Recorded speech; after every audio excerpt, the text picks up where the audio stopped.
A ver. Estamos entonces, en este momento, comenzando una actividad que nos parece de enorme importancia para nuestra corriente y en general para las diversas comunidades, espacios sociales, políticos, territoriales, académicos en los cuales transcurrimos nuestras tareas. Este conversatorio se titula Fuego COVID-19, territorios y biodiversidad bajo amenaza. Como ustedes pueden ver, es una actividad que nos plantea de algún modo una serie de interrogaciones que de una parte son plenamente actuales, pero sin embargo no son nuevas. Quiero decir, lamentablemente son parte de nuestra vida cotidiana, social, política, comunitaria desde hace muchísimo tiempo. Me refiero a la relevancia de estas interrogaciones. Y por supuesto que estas cuestiones revisten hoy una importancia grande y exigen, por un lado, una serie de conocimientos específicos que son los que nos traen aquí nuestros conversadores, Fernando del Moral y Claudio Bertonati, a quien rápidamente voy a presentar, personas que se dedican, como verán por la presentación, a estas temáticas, y también la posibilidad de hacer una lectura social, económica, política, que debe enriquecerse de todos estos elementos técnicos científicos, además con una perspectiva técnica y científica que apunta justamente a tratar de analizar con muchísimo detalle, de una manera fuertemente puntillosa, el sentido de la amenaza a nuestros territorios y a la biodiversidad. Entonces les comento para la presentación que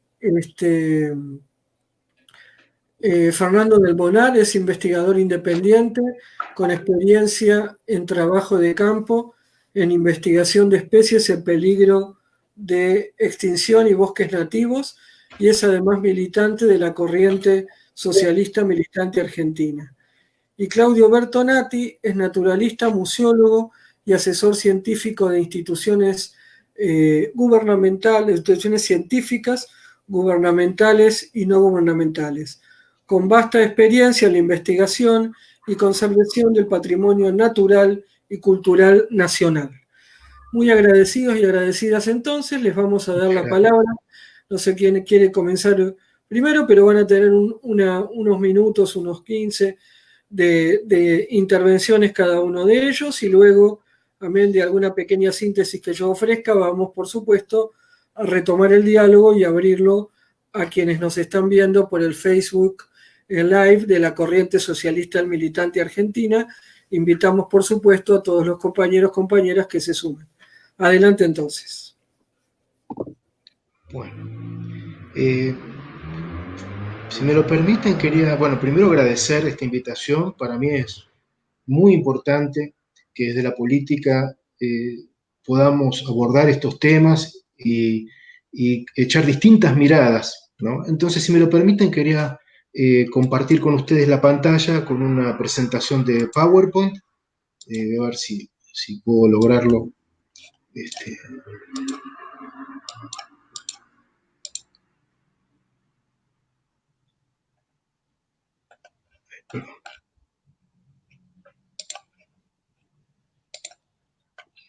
No sé si están viendo bien porque yo no puedo verlo, pero si lo ven bien, avanzo.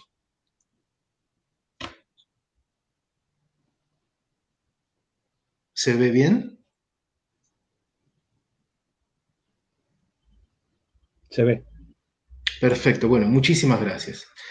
Bueno, pienso que hoy estaría muy contento un amigo mío, muy querido, Liborio Justo, muy vinculado al movimiento de izquierda en la Argentina.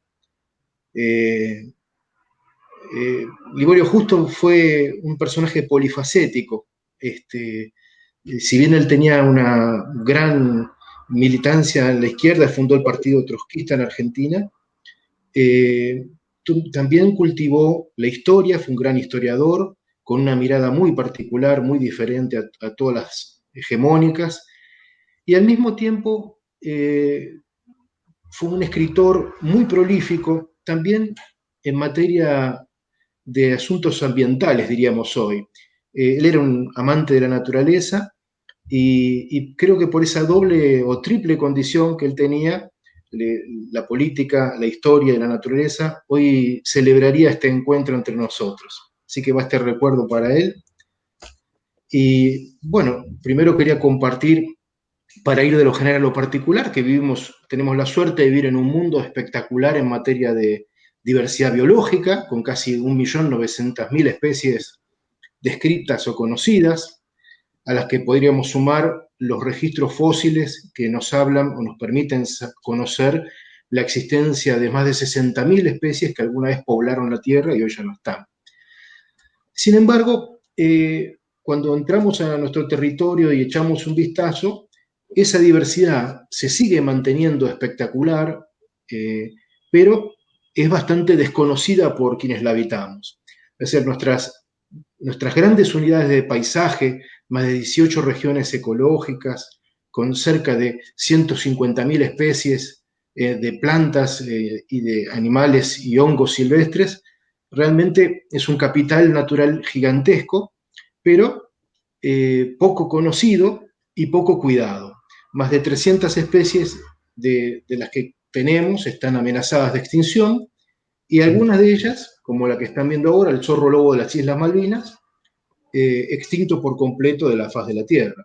No es la única especie extinta que habitó en la Argentina, también tenemos el guacamayo azul, o guacamayo violáceo, o guajo vic, como le llamaban los guaraníes, que habitó en Argentina, Uruguay y Paraguay y el sur de Brasil, también extinto por completo.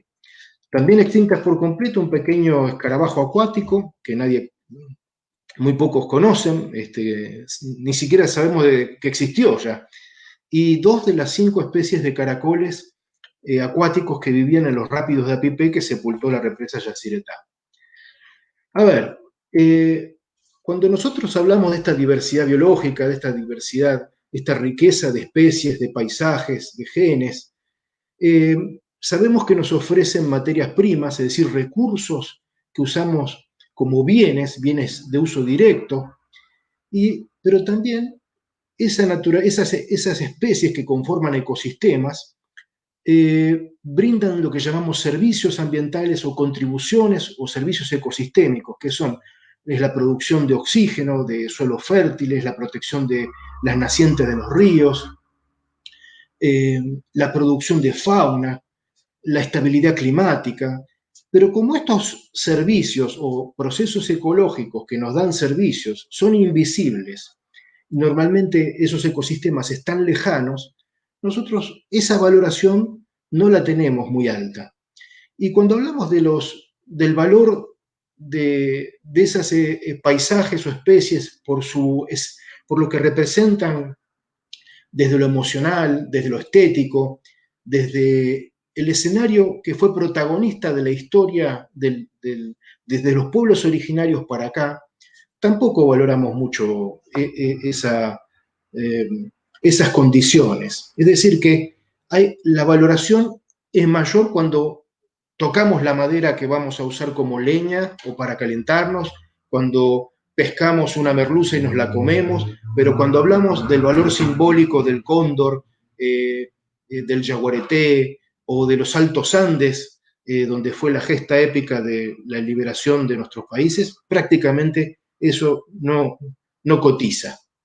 Entonces, sabemos que los ecosistemas brindan funciones, estas funciones se traducen en bienes y servicios, eso se puede valorar desde lo ecológico cuando hablamos de la estabilidad climática, valores socioculturales como los que mencioné yo recién, y valores económicos que tienen que ver con los recursos naturales. El conjunto de estas valoraciones hace que tengamos una suerte de valoración total, por llamarla de alguna manera, que es la que alimenta el proceso de toma de decisiones políticas.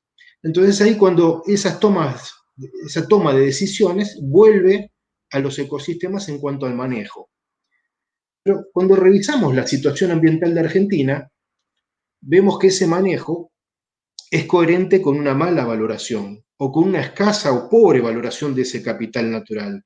Es decir, si nosotros podemos recordar que a principios del siglo XX teníamos más de 100 millones de hectáreas de bosques y selvas y hoy nos quedan menos de 30, es decir, olvidémonos de las valoraciones. Si estuviéramos hablando estrictamente de economía, lo de mínima lo que podemos decir es que no hemos dado cátedra de un manejo inteligente de ese capital. Cuando revisamos la situación de nuestros suelos y vemos que más de 100 millones de hectáreas están afectadas por la erosión y que por año se suman 2 millones más, es decir, que esa superficie se incrementa en 2 millones de hectáreas por año con nuevas hectáreas erosionadas, bueno, tampoco demostramos inteligencia.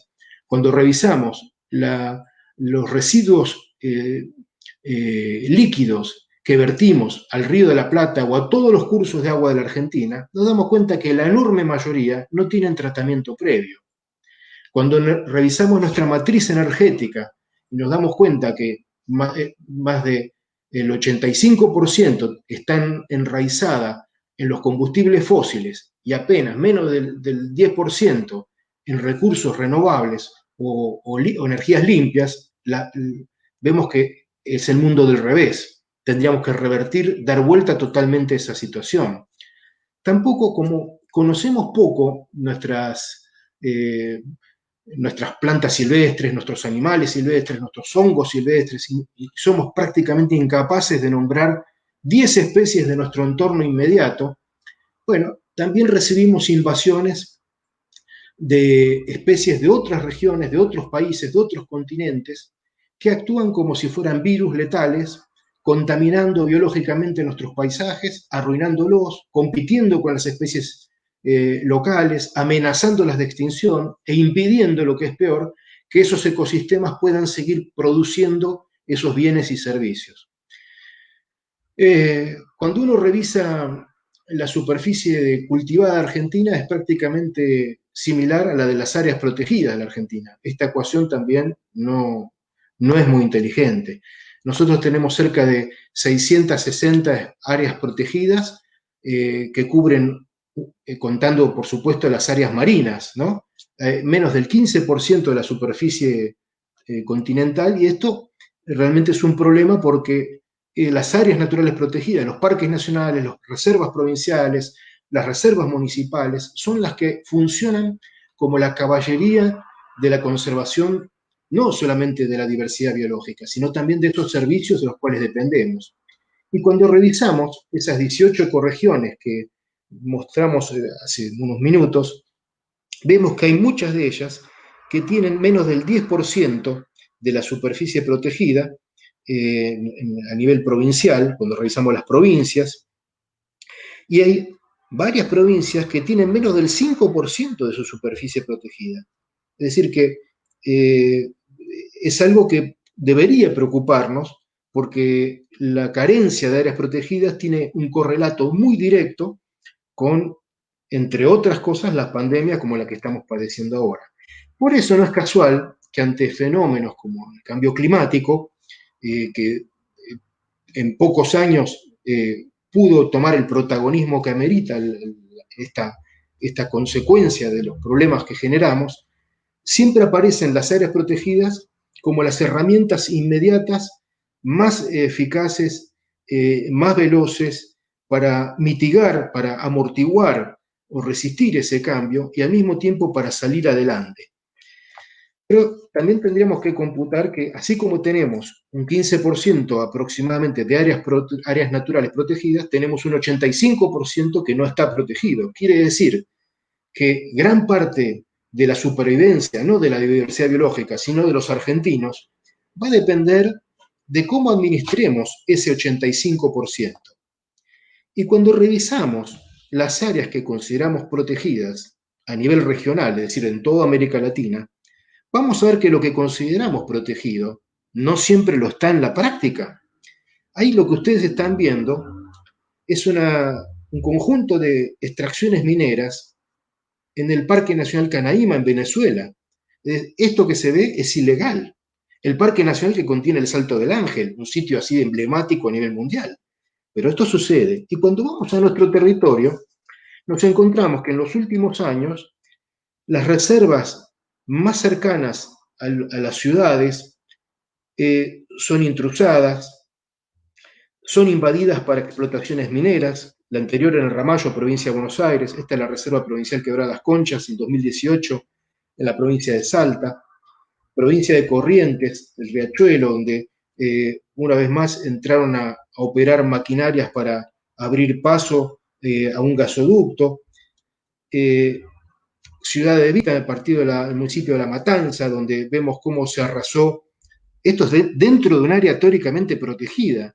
Y esa lomada que se ve ahí, que ya prácticamente está desaparecida en la foto inferior, era un sitio arqueológico donde estaban los restos de los primeros pobladores o los más antiguos que tuvo la provincia de Buenos Aires. Un sitio histórico y arqueológico al mismo tiempo. El año pasado tomó estado público, más este año que el año pasado, pero el año pasado la Reserva Natural Laguna de Rocha se le sacaron 64 hectáreas para cederlas gratuitamente al Club Racing Club, 32 de ellas, y otras 32 al Club Boca Juniors, a cambio de nada. Y, digamos, yo no tengo nada contra los deportes, pero me parece que si algo está protegido, no es para que después regalemos las tierras a clubes de fútbol o a quien sea. Y esto a cambio de nada, como digo. Y cuando uno revisa la normativa, todo esto se presenta de un modo ilegal, o bien se acomodan las leyes después para que no lo sean ilegales. En este momento en San Pedro está ocurriendo esto. En ese lugar donde, en esta barranca que vemos acá arriba, ¿no?, fue testimonio de la batalla de la Vuelta de Obligado en 1845, esa batalla donde la Argentina se defiende contra una coalición anglo-francesa. Por suerte, este sector fue declarado reserva histórica y natural, pero desgraciadamente las autoridades municipales de San Pedro, durante el mes de junio, julio y hasta agosto, destruyeron buena parte de ese paisaje para hacer un balneario. Increíblemente el argumento fue que con esto se va a capturar o atraer más turistas. Entonces digo, qué increíble que aquel que tiene el patrimonio, el que está más cerca, el que convive con él, normalmente es el que menos lo valora, ¿no? Por supuesto, en este momento las autoridades están imputadas porque esto fue ilegal, pero ya el daño está hecho, ¿no? Y lo que es increíble, más allá del daño y de la imputación, es la poca valoración que se tiene por los escenarios históricos, por los paisajes naturales que los contextualizan, ¿no? Y por creer que el turista va a valorar más una playa en las costas del río Paraná que ese paisaje que tiene tanto para contarnos, tanto para refrescarnos en cuanto a quiénes somos y qué es lo que ha pasado en nuestro territorio.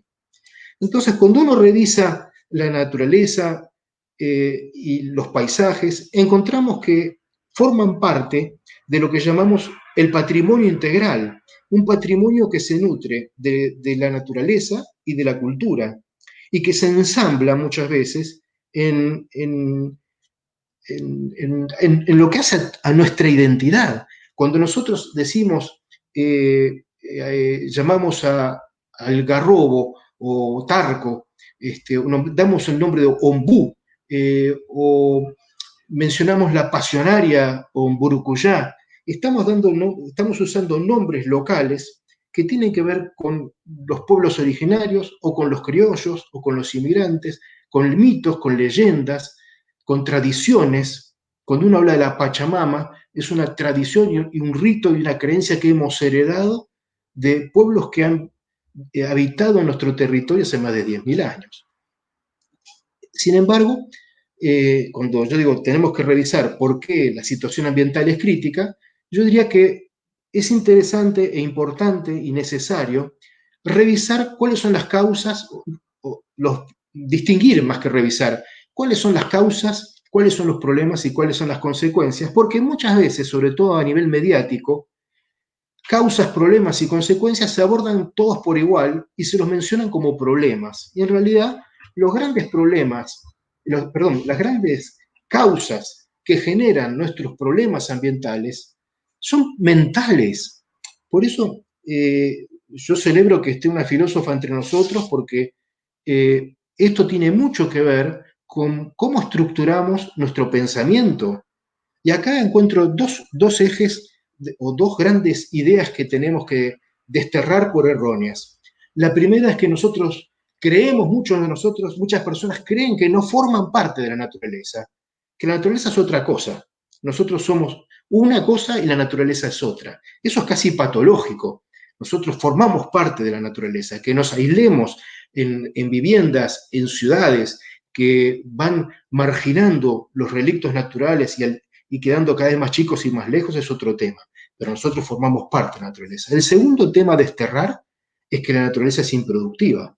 Muchas personas, sobre todo economistas, creen que cuando uno muestra un paisaje, un bosque de algarrobos, un pastizal pampeano o un monte entrerriano como las selvas de Montiel o la estepa patagónica, estamos hablando de tierras ociosas, ¿no? O improductivas, porque desconocen, por analfabetismo ambiental, desconocen la producción de esos servicios o contribuciones ambientales y los bienes. Entonces, eh, esa falta de esas dos miradas erróneas hace que no exista una visión política planificadora, una visión política que contemple y valore ese patrimonio natural y cultural. Es más, que los vincule a los dos, que hable de nuestros paisajes como unidades patrimoniales. Y eso, por supuesto, tiene consecuencias. ¿Cuáles son? Que generan problemas como la deforestación ilegal o sin control, la violación de la ley de bosques, la expansión no planificada de las fronteras agropecuarias y urbanas. Si yo no estoy en contra de que se cultive la tierra, ni que crezcan los poblados o las ciudades, lo que estoy en contra es que crezcan sin una planificación previa, ¿no? Tampoco se miden o se evalúan las técnicas agropecuarias de alto impacto ambiental. La Argentina es un país sojizado y tiene una buena parte de esa producción depende de recursos que no entran en el cómputo de los costos. Es decir, cuando se habla de lo que deja la soja en la Argentina, por ejemplo, no se computa el consumo de agua, por lo tanto esa externalidad la amortiza el resto de la sociedad. No se habla del impacto sanitario por el uso de glifosato o cualquier otro herbicida que se utilice. Entonces el número que se nos muestra como éxito sojero, en realidad es un número que es mentiroso.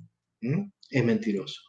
Entonces, cuando se hacen grandes obras de infraestructura, como las dos represas que se están construyendo en este momento en el río Santa Cruz, de manera infame, se hacen o sin evaluaciones de impacto ambiental previas, o con una evaluación de impacto ambiental que simplemente es un requisito legal para poder seguir construyendo. Pero no se hace una evaluación a conciencia para determinar si conviene o no conviene, cuáles son las alternativas, cuál es la mejor opción para el país. No, ¿por qué? Porque muchas veces estamos gobernados por personas que no se guían por convicciones, sino por conveniencias personales, ¿no? Entonces esos problemas tienen consecuencias. La superficie de esos ecosistemas, esas ecorregiones que vimos en el mapa, se van reduciendo, se van fragmentando, quedan discontinuas. Tenemos ahí, entonces aparecen las especies amenazadas, aparecen las extinciones, aparece que disminuyen los recursos naturales que necesitamos para vivir bien, se deterioran los paisajes que mantienen esa estabilidad climática y que nos blindan de alguna manera de patologías o de enfermedades o pandemias como la COVID-19.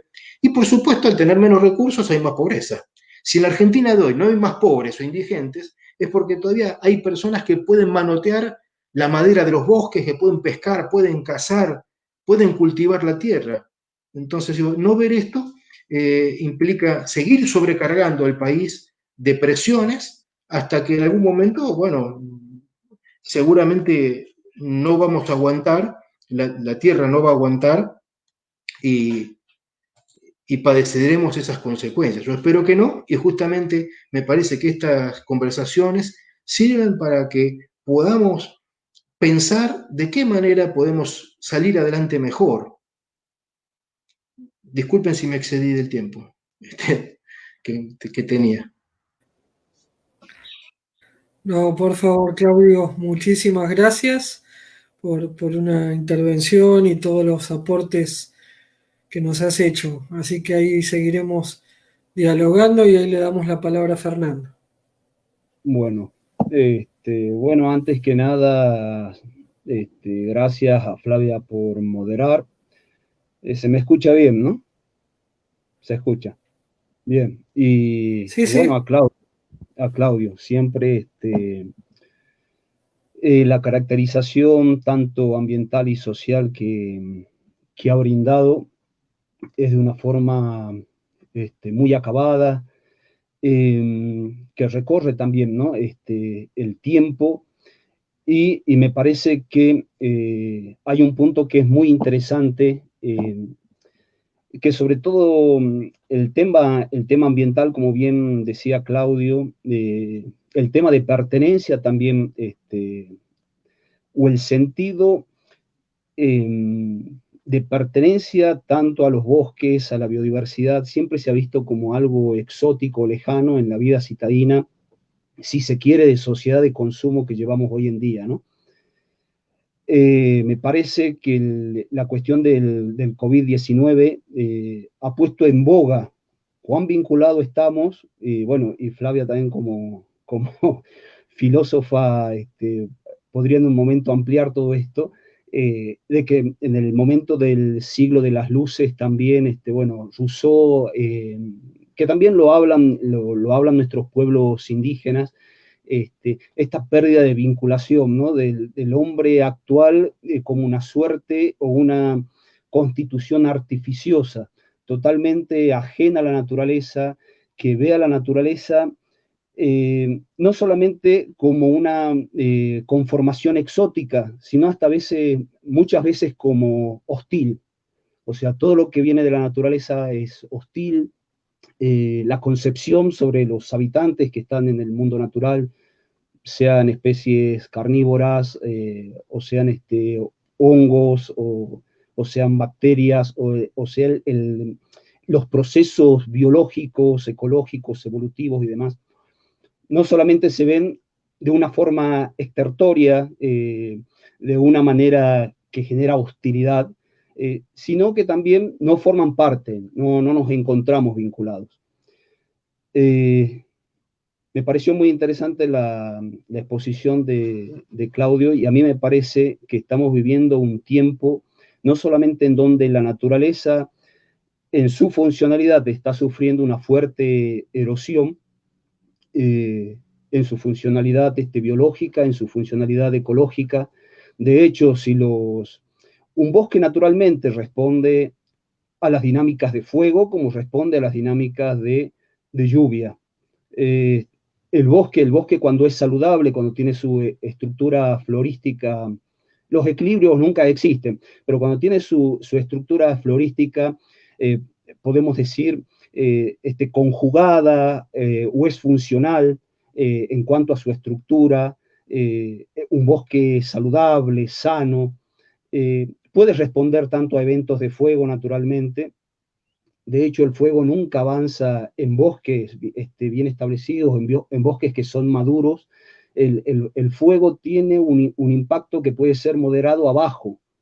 De hecho, la quema en áreas extensas del Chaco seco siempre han existido dentro del manejo de las comunidades, y eso no ha significado la extinción de las estructuras boscosas ni la extinción de la funcionalidad del bosque, tanto biológicamente como ecológicamente, ni en el factor evolutivo, que eso no lo podemos medir, pero es importante. Hay muchas especies que en la matriz y en la dinámica del bosque también responden a esta cuestión, a esta dinámica evolutiva. ¿Por qué tenemos el problema que tenemos? ¿Por qué el fuego genera el daño que está generando tanto en el delta como en las sierras de Córdoba, como en nuestros bosques, que son los bosques, por cierto, más ricos en diversidad biológica que tenemos en el norte del país, tanto en la selva misionera como en la selva de Yungas, entre Salta y Jujuy, o en los bosques del sur de Bolivia, de la Chiquitanía, del Gran Chaco y demás? Porque hemos llevado a nuestros bosques a una erosión estructural de especies, a una erosión en su funcionalidad, que están seriamente amenazados. Ya su funcionalidad está en discusión. Son bosques fragmentarios, muchas veces son bosques empobrecidos, tanto en especies arbóreas como en especies de gramíneas y mucho más en especies faunísticas. Vivimos un proceso de desfaunación tan grande que no por nada estamos en los albores de una sexta extinción masiva.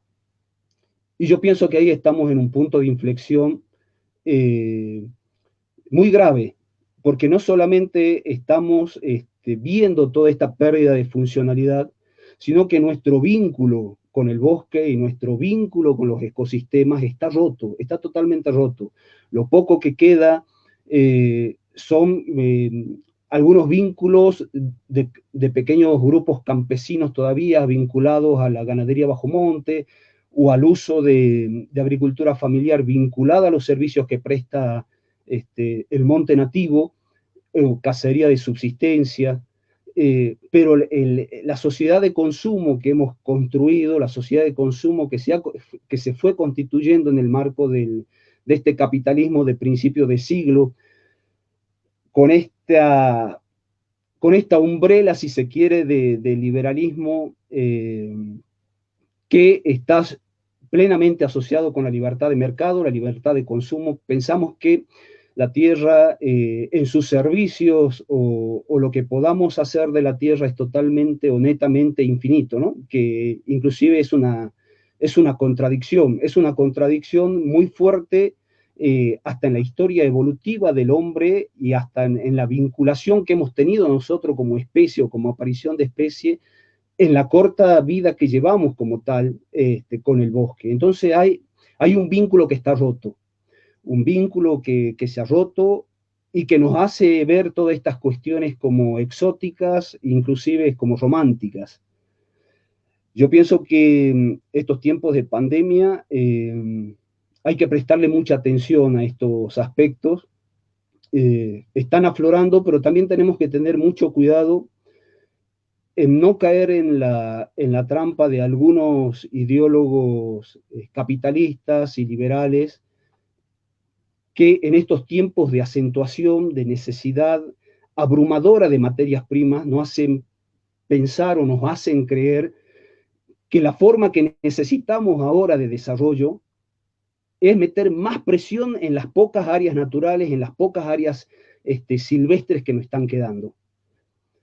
Después del advenimiento de la caída del muro de Berlín, el mundo en la ideología de algunos capitalistas, de algunos ideólogos, en esta construcción de nuevo mundo, de nueva democracia, de historia terminada y de relación también con la naturaleza, nos hizo creer que, bueno, se venía un mundo de desarrollo, de democracia plena y de un libre consumo, de una sociedad de libre consumo de plenitud absoluta, ¿no? Donde una suerte de sociedad civil que se iba constituyendo tenía como carta libre para sobre las porciones de tierra o sobre los territorios avanzar y avasallar plenamente, rompiendo todo vínculo con la naturaleza, viéndose esto, como decíamos anteriormente, de una forma hostil, ¿no? La naturaleza siempre ha sido hostil, la naturaleza requería de aperturismo, la naturaleza requería de ser conquistada, de ser avasallada, de ser conquistada, de ser tomada, avasallada y, bueno, civilizada, que lo único que ha generado es un disruptivo, una disrupción muy fuerte, no solamente constituyendo una suerte de hombre del consumo pleno, sino también generando lo que estamos viendo hoy en día, ¿no? En este mundo liberal. Pandemias que están apareciendo y sin embargo se está acentuando todo este proceso marcadamente. Se nos está diciendo al ciudadano de a pie, se le está diciendo al campesino, se le está diciendo inclusive al indígena que es avasallado, a los pueblos indígenas que son avasallados, además de su erosión cultural que ya han vivido y que han sufrido esa rotura de vínculo con el bosque, que la única forma de desarrollo es un avasallamiento aún mayor sobre la naturaleza y también una rotura en su cosmovisión, ¿no? En los vínculos que todavía son sanos o se mantienen con las especies, tanto de fauna de un bosque sano, tanto con la cosmovisión que tiene con los árboles, con la funcionalidad del bosque, el conocimiento que estuvo netamente arraigado y vinculado, ¿no? En el desarrollo humano que han desarrollado a lo largo de su historia las comunidades. Yo pienso que tenemos en este punto de inflexión advertir estas situaciones. Si desde la década del 90 a esta parte se nos ha impuesto un desarrollismo que en los países como el nuestro, como Brasil, bueno, Bolivia ha sido mucho más tardía, sobre todo Brasil y Argentina, la sojización como modelo de desarrollo humano, con todo lo que ha conllevado, el tema del maíz transgénico, que también mucho lo ha sufrido en pérdida de biodiversidad y de germoplasma nativo de sus maíces nativos, las comunidades indígenas y campesinas de México, se nos vuelve a bajar dentro de este marco de situación social y ambiental, que el desarrollismo es la situación, no solamente a la pobreza que estamos viviendo, sino que es la solución a la necesidad de desarrollo marcado a las comunidades indígenas, a los que los ideólogos capitalistas llaman como áreas marginales y que podría contarse entre tales por sus índices de pobreza y de mortalidad, el norte de nuestro país. Entonces tenemos que advertir esta situación. Creo que estamos en un punto de inflexión que es muy marcado, que hay que advertir otra vez que estos ideólogos vuelven otra vez a esgrimir sus argumentos y que no hay solución posible si no se despierta una conciencia tanto en la clase trabajadora o campesina, en la sociedad civil en sí, sobre la necesidad de reconstruir estos vínculos con la naturaleza. De no ver a la naturaleza como un elemento hostil, de no ver a la naturaleza como un elemento totalmente desarticulado y desagregado de la construcción de lo que debe ser el hombre moderno, ¿no? Entonces, en este punto me pareció muy interesante la ponencia y la caracterización de situación que hizo Claudio, y bueno, y yo dejo estas pinceladas también para marcar o hacer un énfasis, si se quiere, en esta ruptura de vínculo que tenemos, ¿no? Con la naturaleza y también con el sentido de pertenencia y el sentido cultural que también lo estamos perdiendo hacia ella.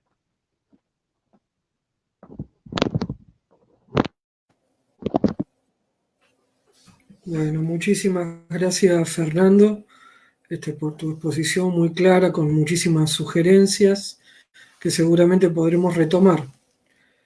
A mí se me ocurría al escucharlos y un poco también para ir abriendo la conversación. Primero, una pequeña nota personal. Hace un momento Claudio Bertonati mencionó a Liborio Justo. Bueno, claro, Liborio Justo fue uno de los primeros y más importantes reformistas de la reforma universitaria de Córdoba, ¿no?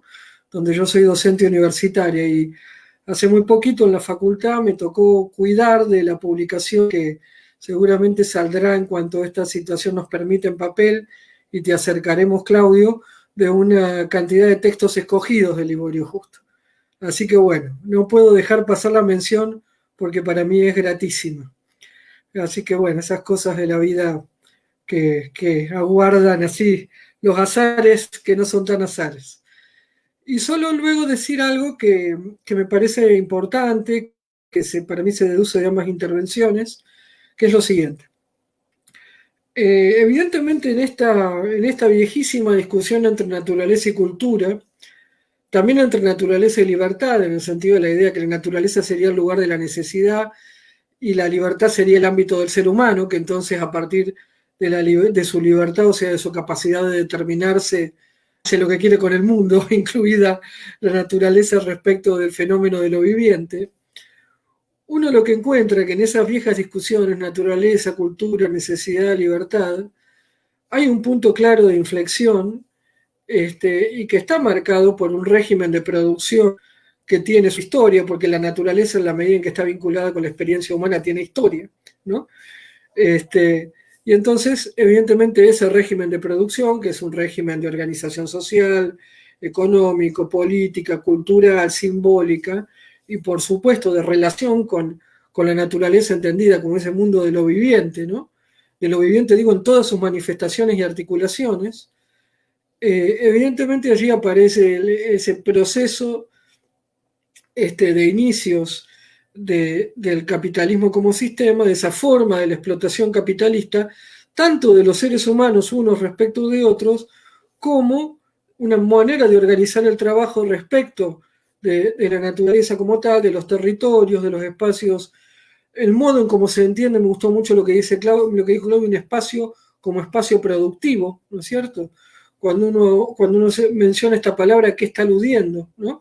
Porque inmediatamente uno, a partir de ciertos lugares comunes contemporáneos, entiende a productivo de un modo unívoco, ¿no? Entonces, digamos que la producción por excelencia parecería ser aquella forma de explotación de la naturaleza que da por resultado millones de dólares como consecuencia de los negociados ojeros. Y uno ve que en rigor esos procesos, ustedes lo podrían explicar de un modo que para mí sería imposible, en rigor, lejos de plantear un esquema productivo que potencie y que asuma las posibilidades y los ritmos de la interacción entre el ser humano y la naturaleza, lo que genera son procesos de extractivistas, de hiperexplotación, de desertificación, de desequilibrio total. Entonces, evidentemente hay en el nacimiento mismo del sistema que en este momento impera, con sus diferentes manifestaciones y etapas, una relación que pone en paralelo la explotación del ser humano por otros seres humanos y la agresión brutal, la explotación de la naturaleza, ¿no? Eso que Marx allá en un viejo texto de los Grundrisse, de estos escritos preparatorios del Capital, dice, bueno, a partir del ingreso en el modo de producción capitalista, se da este proceso por el cual el antiguo siervo de la gleba, el antiguo trabajador medieval, que también era explotado, pero que manejaba sus instrumentos de producción y quedaba con una parte muy reducida claramente del fruto de su trabajo, se transforma, dice Marx, en una pura subjetividad sin objeto, ¿no? Y así como el ser humano queda reducido a esa instancia cosificada, también la naturaleza queda puesta en ese lugar de libre disposición, ¿se entiende? En el peor de los sentidos de la palabra libre, o sea, de territorio a explotar y a depredar, igual que el ser humano, que el colectivo humano, ¿no? E incluso eso que Marx también dice, el carácter, el trabajo como condición genérica del ser humano, que justamente hace que interactúe con el ámbito de la naturaleza y lo transforma en orden a su propia reproducción, bueno, transforma, como sabemos, en trabajo alienado, ¿no es cierto? En eso que Marx dice luego en el Capital, relaciones sociales entre cosas, relaciones materiales entre personas. Entonces a mí no me podía dejar de resonar todo esto cuando ustedes hablaban, porque creo que la raíz de todos estos fenómenos que han descrito, por los cuales la biodiversidad es fuertemente atacada, estos fuegos que yo estoy en Córdoba en este momento, en la provincia de Córdoba hemos sentido, e incluso en mi caso directamente visto y olido y respirado, que están en estrecha relación con los desarrolladores inmobiliarios, con la economía concentrada en la agroindustria y con un esquema económico y social predatorio y excluyente, evidentemente están en las bases estructurales, ¿no es cierto?, de este sistema, ¿no? Y evidentemente las transformaciones necesarias para que sea posible vamos a decir así como una liberación de la especie humana, también hay por delante el trabajo, por así decirlo, de liberación de la naturaleza, ¿no? De unas condiciones que hacen prácticamente imposible la sustentabilidad, ¿no? Esto lo expreso desde el punto de vista de una mirada que en todo caso retoma algunas discusiones que son casi, les diría, tan antiguas como los ejercicios de pensamiento, en mi caso la filosofía misma, pero que en los desarrollos que ustedes han planteado encuentran una explicación muy precisa y muy clara, ¿no? Nosotros, si quieren, aquí tenemos algunas intervenciones, yo las leo a todas para que ustedes retomen la palabra y sea con alguno de los elementos que aparezcan acá, con elementos que ustedes quieran profundizar, retomemos el diálogo entonces.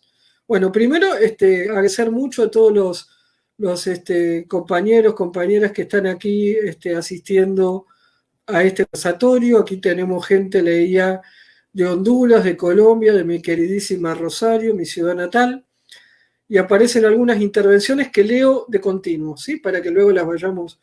Por un lado, la pregunta: ¿es compatible una economía verde con el capitalismo? Luego también, ¿qué papel debe jugar la clase trabajadora en la lucha contra el cambio climático? Y esta última, muy interesante, ambas exposiciones fueron una descripción clara de la situación en la que nos encontramos, que es resultado de una forma anárquica de producir y consumir. ¿Creen que manteniendo esta forma de producir es posible revertir esta crisis medioambiental? Bueno, vamos hasta ahí, después retomamos la pregunta sobre el tema de Medio Paraná y Alto Delta. Bueno, no, la leo porque me gusta. Dice: en el tramo del Paraná, en el Medio Delta y el Alto Delta, vemos quemos de la zona de islas que ha destruido cientos de, esperen que se me perdió, de miles de hectáreas de fauna, plantas, determinado por el desarrollo inmobiliario y fundamentalmente por la extensión de la frontera sojera. Se trata de hacer votar una ley de humedales, pero la experiencia nos dice que las leyes se desconocen a través de 1000 formas. Esto es el capitalismo en la misma forma de los incendios en Córdoba o de desmonte del monte Chaqueño, ¿no? Bueno, tenemos otras preguntas que ya las vamos a retomar de nuestra querida Claudia Gota, de Natalia Delgado Vélez, pero empecemos por estas, luego le damos lugar para que no se pierdan los motivos de las preguntas, ¿sí? Bueno, quien quiera comenzar tiene la palabra. No sé si vamos por el orden del micrófono y le damos la palabra a Claudio. Fernando, ¿te parece? Para retomar el orden anterior.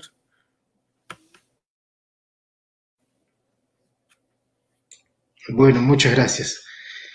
A ver, son muchas cosas, muchos temas, ¿no? Voy a poner un poco el acento en uno que me preocupa sustancialmente, que tiene que ver con la falsa elección de un modelo de desarrollo. Yo escucho, no, hay distintos modelos de desarrollo. En realidad, viable hay uno solo. Hay muchos modelos, pero que pueda ser viable es uno solo, y es aquel que respete los límites de los recursos naturales, los límites de la capacidad de carga del planeta o del país.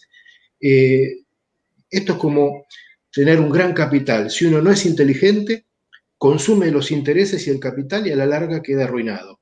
Nosotros tenemos una larga tradición de consumir no los intereses, sino buena parte del capital, y nos hemos descapitalizado.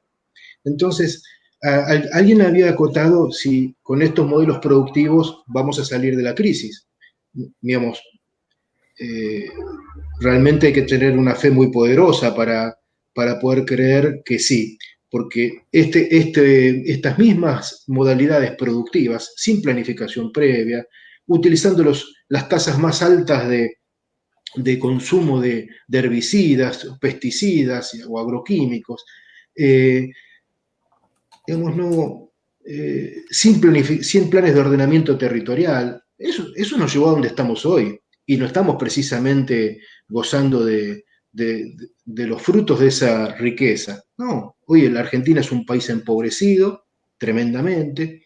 Entonces pienso que la única forma de salir adelante no es dejando de pescar, dejando de cortar madera, sino hacer todo eso pero bien, que pareciera que tenemos una dificultad de carácter conductal, diría yo, porque no es que no sepamos cómo se hace, no es que no existan las técnicas para pescar más selectivamente, no, simplemente hay un tema de conducta, y también yo diría que esa conducta está asociada a dos cosas. Una es la famosa regla de oro: el que tiene el oro se la arregla, y la otra variable es la impunidad, al menos en los temas ambientales. Sé que la impunidad es como un marco grande para muchos temas, pero yo, como lo mío es lo ambiental, yo diría, miren, por lo menos en lo que es mi tema, mi especialidad o lo que yo conozco, en esto hay impunidad. Hay impunidad. Entonces, en la medida que exista un gran marco normativo, pero que no se cumpla, bueno, esto es, de alguna manera explica lo que estamos padeciendo con los incendios en buena parte del centro y norte de la Argentina, donde yo digo, ¿dónde están los fiscales?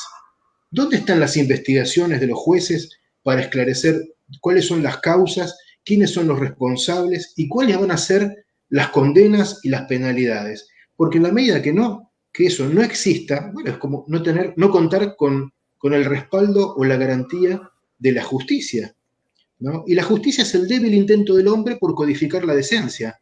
Entonces, si esa decencia no es velada por una instancia institucional, va a ser muy difícil salir adelante.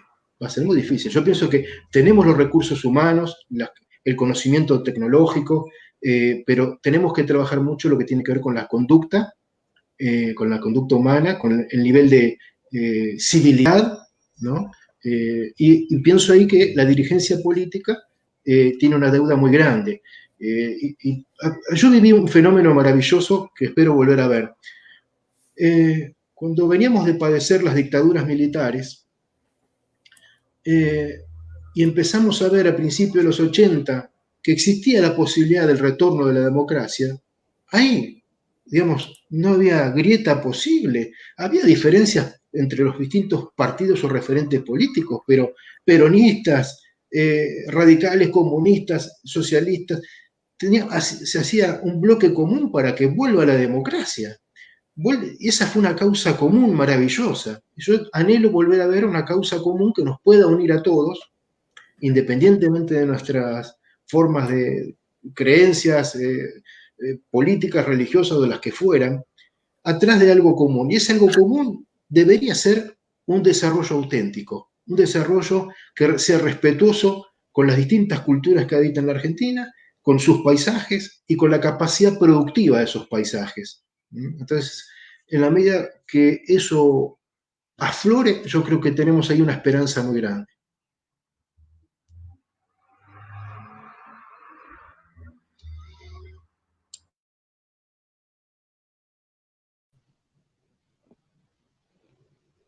Bien, sí, son interesantes la intervención de Claudio y las preguntas también, ¿no?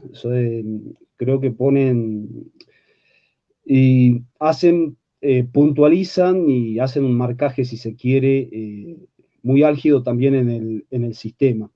No solamente en el sistema político que estamos viviendo, sino también en las construcciones y constitución social que vivimos y que naturalizamos, ¿no? La sociedad de consumo como tal, el libre mercado como una forma de libertad plena. Y en esto quiero anclar con algo que dijo Claudio, que yo pienso que sí, de forma fáctica y científica, inclusive un ganadero, un buen ganadero sabe que en una parcela de tierra o en una extensión dada, que esto es muy interesante porque siempre se estudia en ecología, pero se aplica a la fauna silvestre, pero también se estudia en agronomía y se aplica a la ganadería. La capacidad de carga que tiene un campo en extensión sobre el ganado que puede ser impuesto, que puede ser que se puede alimentar, las relaciones que tiene toda esta carga en sus relaciones tanto con el suelo, las interacciones con la naturaleza, entiéndase por naturaleza el forrajeo, la capacidad de forrajeo, sin agotar el recurso y demás. Bueno, eso se llama capacidad de carga, ¿no? Y esa capacidad de carga tiene un límite. Y la naturaleza y el planeta en sí también tiene un límite. Y se ha tendido a creer, también por esta ruptura que hay en las relaciones que tenemos o en el entendimiento que hay con la hacia la naturaleza, hacia el vínculo, inclusive en una ruptura o en la construcción de una nueva lógica, ¿no? Si se quiere, científica, de que se puede producir o llevar a un nivel de sobreproducción plenamente infinita. Se mide el crecimiento económico dentro de los marcos del capitalismo, aún con sobreproducción y con un excedente tremendo y enorme, que no solamente no soluciona desde la década del 70, la década del 60, en que se impuso esta famosa revolución verde de sojización de maíz, de maíz genéticamente modificado, como una forma de respuesta al hambre mundial. Lo único que ha significado han sido desplazados sin tierra, una manera agresiva de producción por sobre la naturaleza, poniendo en riesgo no solamente su capacidad de carga, sino poniendo en riesgo el germoplasma nativo, tanto de nosotros como sudamericanos. Tenemos un germoplasma sumamente valioso.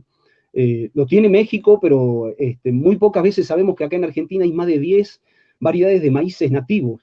Capaz dentro de la región andina, si hacemos una trazabilidad, en esa diversidad de maíces nativos, por ejemplo, seamos los más pobres, por ponerlo entre comillas, o por tratar de cuantificarlo. Pero toda esa diversidad genética que se pierde, todo ese conocimiento, todo ese vínculo, para ponerlos en manos de un desarrollo mal entendido, mal comprendido en las lógicas de la rentabilidad de empresa, en la lógica de un marco de concentración de capital, obviamente muestra su finitud como sistema. Creo que a las vistas está el marco de situación en el que nos encontramos. Estamos en una crisis no solamente humanitaria, sino en una crisis de biodiversidad que ha conocido como estructuralmente comparable hacia el principio del Holoceno o finales del Pleistoceno, con la mega extinción de la megafauna que habitaba nuestro continente y que habitaba gran parte del planeta, ¿no? Entonces yo pienso que en este marco de situación, ¿qué debemos hacer?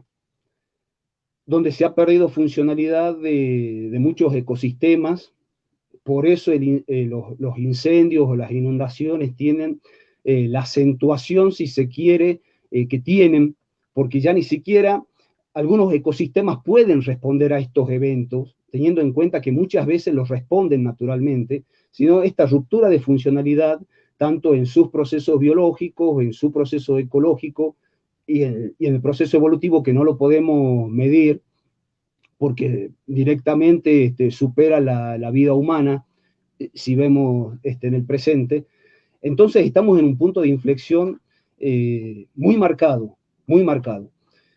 Lo que debemos hacer es abogar por un cambio marcado de sistema, una lucha obviamente anticapitalista,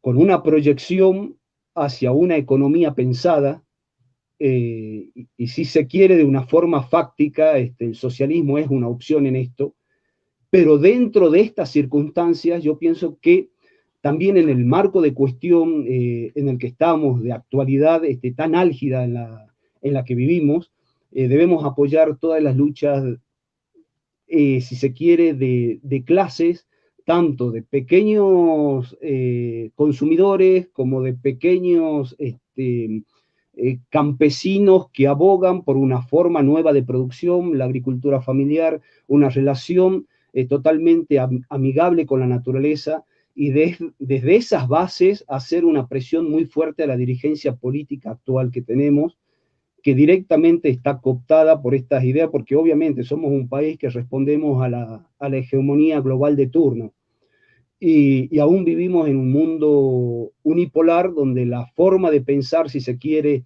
tanto en el desarrollo humano como en el desarrollo cultural de lo que significa este desarrollo humano, o en el vínculo con nuestro territorio, es desde una hegemonía norteamericana, y bueno, ahora en esta transición que no rompe con esta suerte de forma de producción hacia la economía china.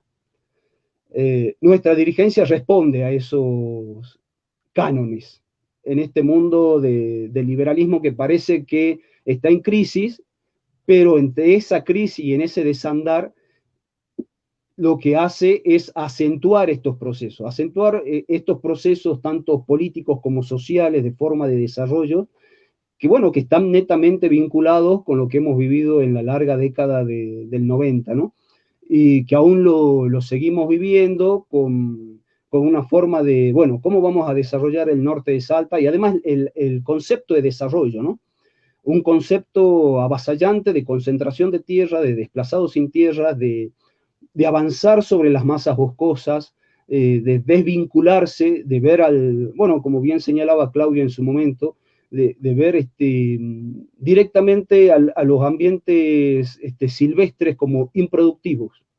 Tierra improductiva que pareciera que sus procesos, tanto biológicos como ecológicos, no tienen ninguna razón de ser, y los procesos evolutivos que no lo podemos medir. Entonces, hace falta una ruptura, y yo en eso sí confío en las bases de nuestra sociedad, si se quiere, en algunos elementos más vanguardistas. Creo que estamos en un punto de inflexión, y si no tenemos una mirada a que puede haber un motor de cambio en algunos elementos vanguardistas, ideólogos, campesinos, indígenas, que signifiquen una disrupción con esta forma de imposición y de hegemonía en la forma de producción, en la construcción de la sociedad de consumo que tan naturalizadamente la tenemos. Bueno, directamente no tenemos camino posible, ¿no? Pero estamos en un punto de inflexión, y estas cuestiones hay que pensarlas y también abordarlas desde la acción más cercana que podamos hacer. Para esto no hace falta necesariamente una revolución, son procesos que se van tejiendo al calor de la historia también, pero lo que tengamos en mano lo tenemos que hacer. Creo que tenemos que comprometernos a eso como sociedad civil, como sociedad de base, porque nuestra dirigencia, bueno, está cooptada con una forma de desarrollo, ahora también se aboga por una suerte de post-keynesianismo, de una suerte de estado de bienestar que también responde a estos cánones. Y la verdad que esta historia ya la conocemos. Creo que tenemos una ventaja sobre algunas generaciones atrás, que en la dinámica en la que vivimos estamos viendo este desarrollo de una forma muy dinamizada. Entonces podemos responder de otra manera a todos estos cánones que se nos imponen, a toda esta desvinculación o desnaturalización que tenemos también con la naturaleza, ¿no?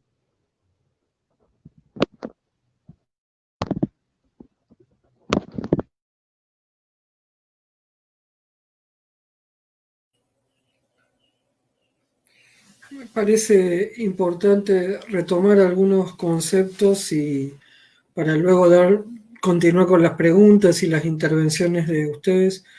Parece que aparece una cuestión clave, ¿no? Hay algo que es evidente que en esta, como dicen ustedes, esta crisis de magnitud, ¿no?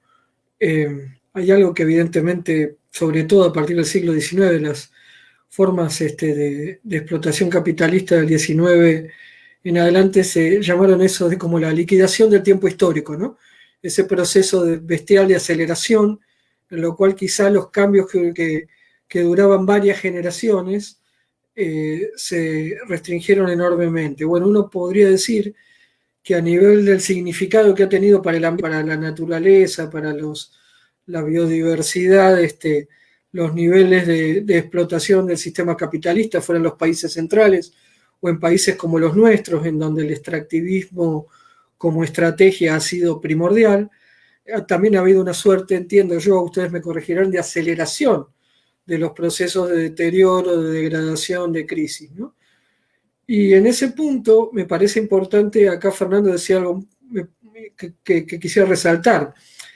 Lamentablemente las estrategias bajo las cuales se llevan adelante este tipo de agresiones al ambiente natural y humano son estrategias que vienen en una línea de desarrollo en la que lamentablemente los últimos gobiernos no han presentado diferencias sustantivas. Me refiero a que la habilitación al ingreso de la minería sin ningún tipo de cuidado por el medio ambiente, todo lo contrario, ¿no? Introduciendo niveles de contaminación, de agresión, de deterioro de las aguas, incluso del acceso a bienes tan básicos como pueden ser en el medio ambiente, el agua misma de las comunidades que habitan determinados espacios de nuestro país. Para muestra un botón, San Juan, San Luis, aquí mismo en Córdoba. Esto está claro, esto ha sido una habilitación que se han dado en los gobiernos del frente, los últimos para la victoria, como también del gobierno del ingeniero Macri, de Juntos por el Cambio, como se llame ahora. Y también, por supuesto, la agroindustria, el plantear a la sojización del país como una línea estratégica que además supone, amén de lo que ha significado para las comunidades campesinas, tengo una cierta cercanía con el movimiento campesino de Córdoba y aquí ha sido letal, en todo no solamente en las zonas más conocidas, que nosotros aquí llamamos la zona aneja a Río Cuarto o a Villa María, a Marco Juárez, hacia el sur, hacia el oeste Río Cuarto, ¿verdad? Sino también para el norte cordobés, que se ha visto bestialmente pauperizado y destruidas sus formas de economía cultivadas durante décadas y me atrevería a decir siglos, ¿no? Y afectada la biodiversidad y los derechos de las comunidades campesinas, sus derechos territoriales, también de las comunidades aborígenes, y esto lamentablemente ha sido un acuerdo de todos los últimos gobiernos. Y lo mismo, evidentemente, cuando nosotros nos encontramos frente a un país lamentablemente endeudado de un modo bestial y comprometido con esas deudas externas millonarias, que comprometen el futuro de nuestros pueblos y sobre todo de los y las trabajadores, de los y las explotadas, lo que uno ve es que la obtención de dólares para el pago de esas divisas, amén de las reducciones en aquello que suponen, vamos a decir así, políticas públicas, supone también el conseguir dólares como si hubiéramos vuelto a finales del siglo XIX e inicios del XX, digamos, como si nunca hubiéramos podido salir de ese cuadro, ¿se entiende? Ese cuadro ridículo del granero del mundo parece que depende nuevamente de las exportaciones de la hipersojización. Entonces uno se da cuenta que hay líneas maestras que tienen impacto ambiental, social, económico, que tiene impacto sobre la naturaleza, sobre los y las trabajadores de la ciudad y del campo, ¿no es cierto? Porque evidentemente estas cuestiones afectan a la totalidad de aquellos y aquellas que están inmersos en estas coordenadas, ¿no? Marcan evidentemente un camino en donde se hace necesario modificar sustancialmente el esquema productivo, que significa modificar sustancialmente el esquema del sistema mediante el cual se definen estas estrategias, el capitalismo en esta etapa. Y además agrego un último elemento que me parece importante marcar, y es que uno ve una enorme cantidad de luchas de resistencia a estos procesos, ¿no? A mí en particular, años A, me tocó ver cómo la resistencia de los inicios del movimiento campesino en Santiago del Estero al avance de las topadoras, del movimiento contra las mineras allí por Santa María de Catamarca, Andalgalá, ahora que vivo en Córdoba, y las luchas del movimiento campesino en todas partes, pero muy especialmente en el norte cordobés. En estos días con el fuego, comunidades enteras tratando de autoorganizarse porque tenían de un lado la pared del fuego y del otro la imposibilidad de salir de sus territorios que estaban completamente alambrados con relación a la explotación minera en zonas como Casabamba, ¿no? Donde la gente estaba, se entiende, encarcelada entre un desastre y otro, ¿no? Entonces, pero bueno, sin embargo, resistiendo con conciencia de lo que está sucediendo, y evidentemente, o sea, quiero decir que resistencias no faltan. Quiero decir que no es que esto acontece en un marco de absoluto conformismo, pero es claro que es preciso articular esos procesos de resistencia, mirarlos en una estrategia que haga posible ese cambio de raíz de nuestras estructuras económicas y sociales, en donde los trabajadores y las trabajadoras de la ciudad, del campo, los territorios que han sido sustraídos a las comunidades originarias y que los obligan también a estar en situaciones de explotación extrema, de algún modo se articulen en una lucha común que pueda dar vuelta de raíz el estado de cosas, ¿no? Porque incluso, como se señalaba hace un ratito con relación a la cuestión de las leyes, lamentablemente nos encontramos con cuerpos legales que están ahí presentes, pero aparece esto que decía Claudio, ¿no? Ningún fiscal se apareció en estos días por Casabamba. El Ministerio de Agricultura de Córdoba declaró el desastre agropecuario. Fíjense que estábamos en situación de emergencia agropecuaria, pero nada de emergencia ambiental y nada de emergencia para todas las poblaciones, para todas las comunidades de esos lugares cuya vida se ha afectado de manera bestial, ¿no? Esa pequeña anotación hago y paso nuevamente a las preguntas. Acá retomo desde la pregunta de Claudia Gota, querida amiga, compañera, dice: para poder encontrar algunas respuestas a la crisis ambiental como crisis civilizatoria, deberemos interpelar las formas de construcción del saber, los modos de habitar el territorio, nuestra concepción como especie y, por supuesto, el sistema capitalista como depredatorio de todas las expresiones de vida.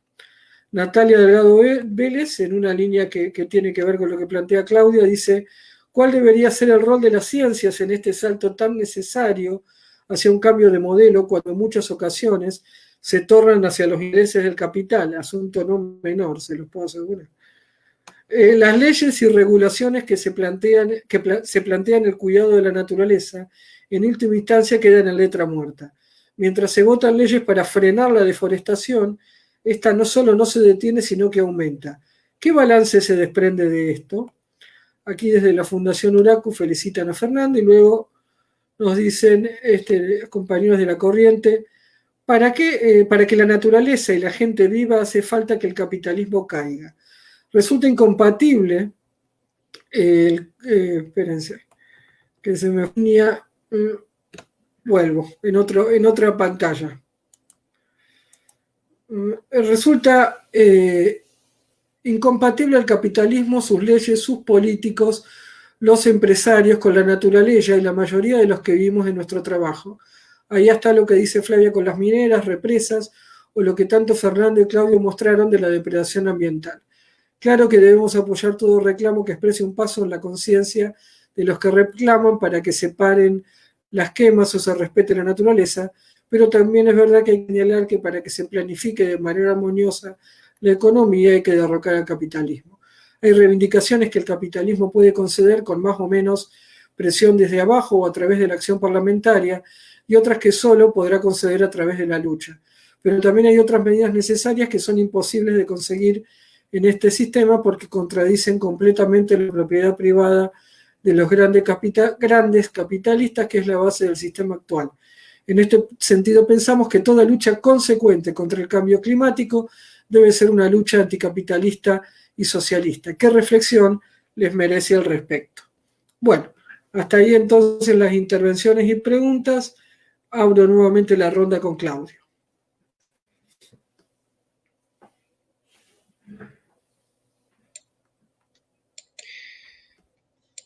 Una vez más, muchos temas, pero bueno. Hay algo que está claro, que es, este año, según leí, vamos a tener el mismo ingreso per cápita que en el año 74, con la diferencia que en el 74-75 había un 5% de pobres y hoy estamos para los 50% de pobres. Es decir, que en el último medio siglo la Argentina se ha convertido en el país con mayor recesión del mundo, y esto nos fue aplicando distintos modelos. Fue aplicando más o menos el mismo modelo, donde gane quien gane, se da continuidad a modelos de extractivismos que lo único que hacen es descapitalizar el país, agravar su situación, porque si me dijeran, bueno, hemos aplicado una política extractivista y hoy la Argentina es una potencia, podríamos decir, bueno, el sacrificio se comprende, pero hemos descapitalizado el país desde lo ambiental, desde lo natural, para ser más pobres que antes. Es realmente, digamos, yo no lo entiendo, es como irracional. Entonces acá alguien vinculando esto con una pregunta o una opinión que tenía que ver con la ciencia, pienso que ¿para qué tiene el país instituciones tan fuertes como sus universidades, con tanta trayectoria, organismos como el CONICET, la Academia Nacional de Ciencias, también en Coro, digamos, estas instituciones existen no para hacer grandes intelequias o publicar papers para hacerse famosos o prestigiosos sus autores, sino que necesitan desarrollar líneas prioritarias, por lo menos, ancladas con las necesidades del país para resolver sus problemas, entre ellos los ambientales. Esto no es imposible, es de alguna manera redireccionar lo que se está haciendo. Eh, y a mí me esperanzó mucho cuando se declaró la pandemia y la Argentina necesitó enfrentarla. Me resultó esperanzador que se consultara a los especialistas en sanidad, por lo menos, acerca de qué es lo que habría que hacer. Yo pienso que eso debería ser una política de sentido común a nivel nacional, gane quien gane, consultar a los distintos especialistas de las distintas materias, no solamente en salud, en economía, en ambiente, ¿no? Porque nuestro sistema de gerenciamiento o administración pública, por lo menos en materia ambiental, es totalmente obsoleto y además no ha sido exitoso, que es lo peor. Entonces, bueno, ahí necesitamos modernizar la gestión pública, ¿no? Digo, nutriéndose del saber de las instituciones que existen y que generan ese conocimiento, sino para qué. Entonces, bueno, eso es fundamental. Si esas instituciones son prestigiosas, tienen científicos de primer nivel que son referentes en el mundo, ¿cómo no lo vamos a consultar nosotros? Es como irracional. Pero tenemos una dirigencia política a la que meto a los economistas también, que parecen fingir demencia de todo esto, donde desconocen la ciencia, desconocen la opinión de los especialistas y obran a pulso de entusiasmo u oportunismo, creyendo que zafan, creyendo que la van a pilotear. En eso, y vemos que si no lo han piloteado en los últimos 60 años, ¿qué nos hace creer que con la misma ideología o la misma modalidad de gestión pública nos van a sacar adelante? Yo ahí no tengo ninguna expectativa. Pero lo que sí estamos viendo, que me parece que es como, ni siquiera diría es optimismo, ya es algo que tiene que ver con la realidad, ¿no? Con la proyección de sentimientos o emociones. Por ejemplo, estamos viendo que los vecinos se autoorganizan para hacer frente, defender los espacios públicos. Estamos viendo movimientos de jóvenes preocupados por la situación climática. Bueno, yo eso lo vivo con mucha expectativa. Me parece que esos son síntomas de una reacción popular que si está afianzada, apuntalada y viene con el acompañamiento del saber o de los especialistas, pienso que ahí sí tenemos unas grandes oportunidades de abrirnos paso con una modalidad más racional de gestión pública.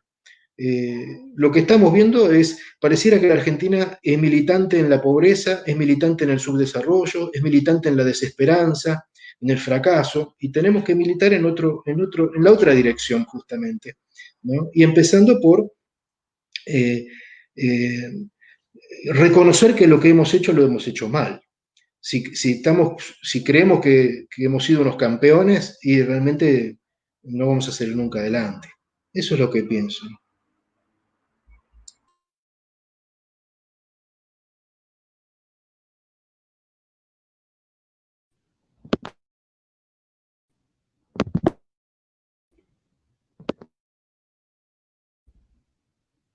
Bueno, muy interesantes las preguntas y bueno, la intervención de Claudio al respecto. Sí, pienso que estamos en un punto histórico de fuerte inflexión también, si se quiere, acelerado por el tema de la pandemia y la forma en que comenzamos a concebir el mundo, que nos está llevando y nos está arrojando justamente a un punto de repensar nuestras relaciones, ¿no? De repensar también la civilización humana como tal dentro del marco del capitalismo, como también nuestra relación con la naturaleza. Yo pienso que hemos vivido tal vez muy atravesado por una suerte de tradición occidental de la que nosotros nos podemos considerar en Argentina o en Latinoamérica en general, como en el sudeste asiático, salvando algunas diferencias de una forma marginal, aunque el sudeste asiático no tiene una mirada occidental, ¿no? Pero nos podemos, sobre todo nosotros, focalizados, penetrados por una tradición judeocristiana y también penetrado dentro de este marco con una lógica de construcción o de relación con la naturaleza, como bien decíamos antes, dentro del marco de capital de producción, de aperturismo permanente. De hecho, si uno va a algunos escritores también de ficción, si se quiere, en los primeros años o primeras décadas del siglo pasado, también la naturaleza vista con esta suerte de hostilidad y como una concepción de que debiera ser un territorio a aperturar, a conquistar, a dominar y doblegar, ¿no? Yo pienso que estamos, bueno, en este marco de inflexión, creo que hay un péndulo que nos está arrastrando no solamente a repensar estas relaciones, sino también a repensar, como bien decía una pregunta por ahí, que la forma de construcción también del conocimiento y de vínculo de este conocimiento con la sociedad civil y también con la naturaleza. Hay una cuestión que es una verdad fáctica, si se quiere, puede ser discutida o debatida, pero creo que nos va a terminar direccionando también a un aspecto que no se podría tomar como un axioma, pero que podríamos estar de acuerdo.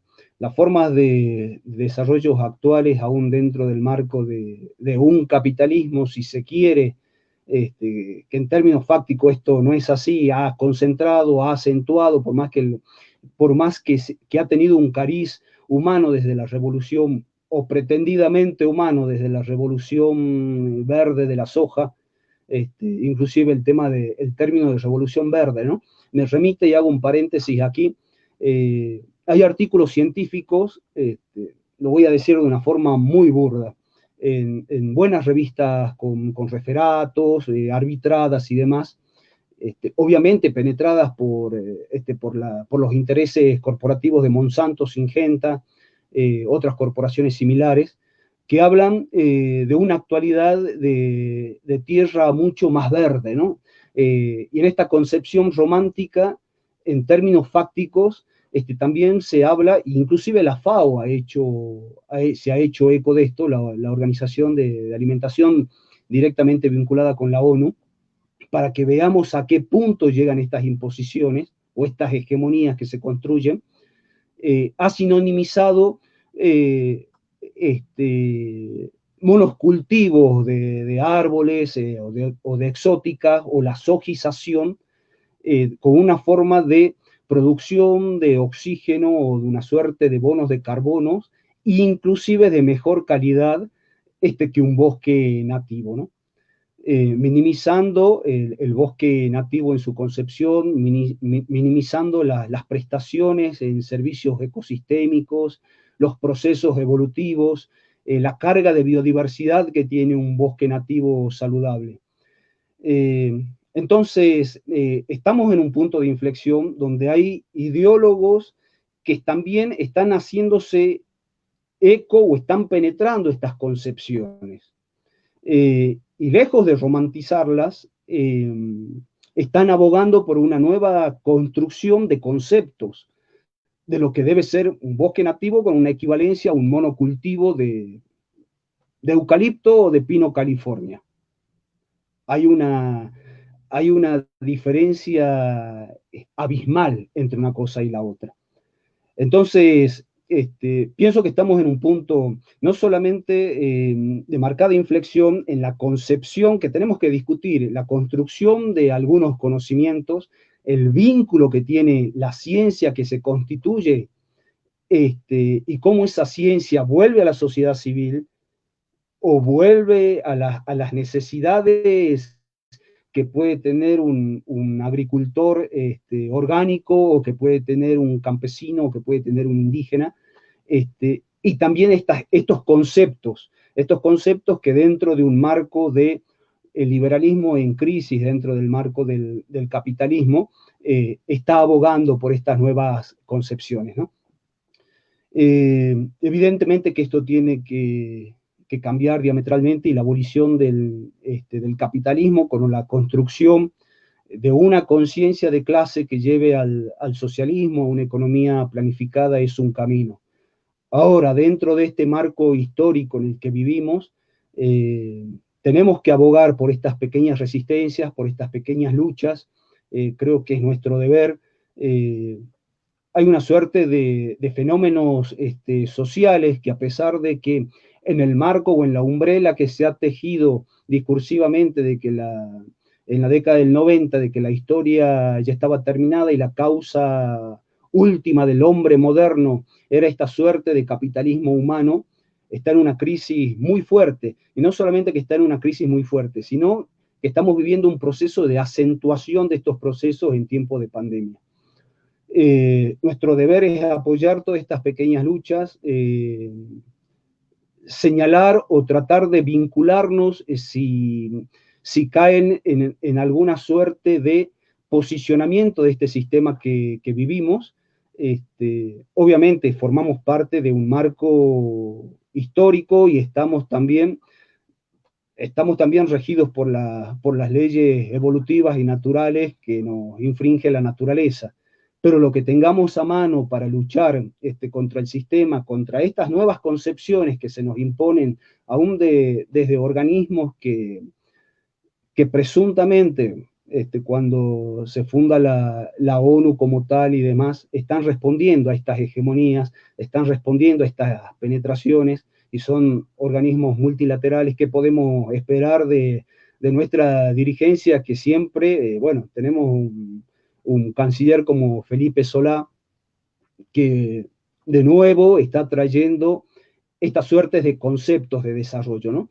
De conceptos de desarrollo que a las claras está lo que ha pasado en nuestro país, desde desplazados sin tierra hasta logrado el aumento de la prevalencia de cáncer en sociedades, en la sociedad civil, pero también en escuelas rurales que son fumigadas. Tenemos el caso del señor Tomasi, que ha sido un luchador, aún con el cáncer carcomiéndolo, ha sido un héroe civil que debemos tener presente su lucha y demás. Entonces, si ese es nuestro modelo de desarrollo, con las imposiciones de deuda que tenemos, si ese es nuestro modelo de desarrollo, recaer otra vez en esta suerte de liberalismo pleno, que parece un retroceso a la década del 90, creo que más que nunca, viendo la dinámica de la historia en estas décadas que hemos vivido, tenemos que vincularnos fuertemente como para quebrar esta suerte de historia que se nos quiere imponer, o esta suerte de imposición y de relaciones, ¿no?, que nacen de esta hegemonía de desarrollo productivo, esta hegemonía de relaciones sociales, de relaciones ambientales que, se han construido en las últimas décadas.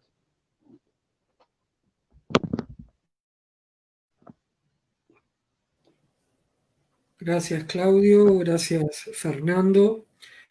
Un pequeño apunte en relación a esta cuestión de la construcción de los saberes y de la ciencia que desarrollan los espacios académicos, ¿no? Desde mi propia experiencia como docente, investigador universitario, ahora mismo trabajando en espacios de Evidentemente la Universidad Pública Argentina, que sin duda es fruto de un proceso muy largo de luchas populares que han permitido que siga siendo universidad pública, pero que está tomada por las mismas contradicciones que todas estas con las que estamos hablando, ¿no es cierto? Que está tomada también por las contradicciones de ser parte de una sociedad en la cual estos intereses de la economía concentrada resuenan, ¿no? ¿A qué me refiero con eso? Que cuando uno ve, en el caso de algunos espacios locales, el caso concreto de Córdoba, la Facultad de Ciencias Agropecuarias, en donde hace mucho que está alineada fuertemente con la agroindustria, de hecho en su momento ha conveniado con Monsanto, lo cual generó fuertes protestas internas que, combinadas con las protestas de los vecinos de la zona de Malvinas Argentinas, donde Monsanto quería instalar una planta, y en donde habían inventado un eslogan en la facultad, las autoridades, ¿no? En ese momento, que son las de ahora, que era que el conocimiento vence al miedo, ¿no? Y entregó lo que iban a vender, ¿se entiende? Como se discutía la implantación de Monsanto en un lugar, le iban a vender, entre comillas, a los vecinos, que eso era fantástico, y que entonces no tenían por qué protestar, ¿no? Y estamos hablando de la universidad pública. Y, bueno, la lista de convenios con empresas de agroindustria de algunos ámbitos es obscena, ¿no? Y podríamos hablar de otros casos, como tiene que ver con los enterramientos de basura en las afueras de la ciudad de Córdoba, en donde algunos funcionarios de otras facultades han actuado también como valedores. O tenemos también el caso en la misma Córdoba con los recientes incendios, donde ha habido de parte de organismos que deberían haberse pronunciado más enfáticamente, también una reticencia para no molestar al gobierno provincial, que es el valedor de los desarrollos inmobiliarios y los de la agroindustria. Por supuesto que también uno tiene institutos e investigadores e investigadoras que hacen llegar su voz y que lamentablemente eso cae en saco roto. Incluso se ha llegado incluso hasta intentar fraguar estudios ambientales diciendo que eran de la universidad cuando eran de 2 o 3 investigadores e investigadoras avaladas por las gestiones de la conducción de la Unión Cívica Radical PRO que en la actualidad tenemos, pero que no eran el absoluto de la universidad. Y los informes de investigadores e investigadoras, por ejemplo, de departamentos de la facultad en la que yo me desempeño, de antropología o de geografía, que trabajan estos temas, en asociación con geólogos, geólogas, bueno, los tuvimos que imponer, les diría, a grito en pie en el Consejo Superior, digo, cuerpo a cuerpo, ¿se entiende? Porque los intereses que se juegan son poderosos y atraviesan a la institución universitaria y a las instituciones de investigación.